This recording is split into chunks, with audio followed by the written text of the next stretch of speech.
গাজায় বন্দী ইসরায়েলি জিম্মি এলকানা বোহবোটের তৃতীয় ভিডিও প্রকাশ করেছে ফিলিস্তিনি স্বাধীনতাকামী সংগঠন হামাস। এতে তাকে একটি মক টেলিফোন কলে নিজের পরিবারের উদ্দেশ্যে কথা বলতে এবং সে তাদের কাছে ফিরে যাওয়ার স্বপ্ন দেখে বলতে শোনা গেছে। রোববার ২০ এপ্রিল টাইম অফ ইসরায়েলের বরাতে এক প্রতিবেদনে এ তথ্য জানিয়েছে কাতার ভিত্তিক সংবাদ মাধ্যম আল জাজিরা। ভিডিওতে দেখা যায় এলকানা বোহবোট বলছেন, আমার জন্য সবকিছু করতে থাকো। তিনি বলেন তিনি রাষ্ট্রের কাছে আবেদন করেছেন, সরকারের কাছে আবেদন করেছেন, সকলের কাছে আবেদন করেছেন। বোহবোট আরও বলেন, আমার স্বাস্থ্য ভালো নেই, আমি ভয় পাচ্ছি যে মারা যাব। হামাস ভিডিওটি এমন সময় প্রকাশ করল যখন তারা ইসরায়েলের অস্থায়ী যুদ্ধবিরতির প্রস্তাব প্রত্যাখ্যান করার পর নেতানিয়াহু ইসরায়েলি বাহিনীকে হামাসের ওপর চাপ বাড়ানোর নির্দেশ দিয়েছেন।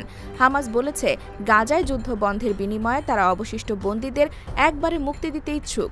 জানা গেছে, গাজায় এখনও প্রায় ৫৯ জন জিম্মি রয়েছে, তাদের মধ্যে প্রায় ২৪ জন এখনও জীবিত বলে ধারণা করা হচ্ছে। দীর্ঘ ১৫ মাস যুদ্ধের পর গত ১৯ জানুয়ারি কাতার, যুক্তরাষ্ট্র ও মিশরের মধ্যস্থতায় গাজায় যুদ্ধবিরতি কার্যকর হয়। এটি ছিল ৩ পর্বের, তবে ইসরায়েল যুদ্ধবিরতি চুক্তির দ্বিতীয় পর্বে প্রবেশ না করে গত ১৮ মার্চ থেকে ফের গাজায় সামরিক অভিযান শুরু করে।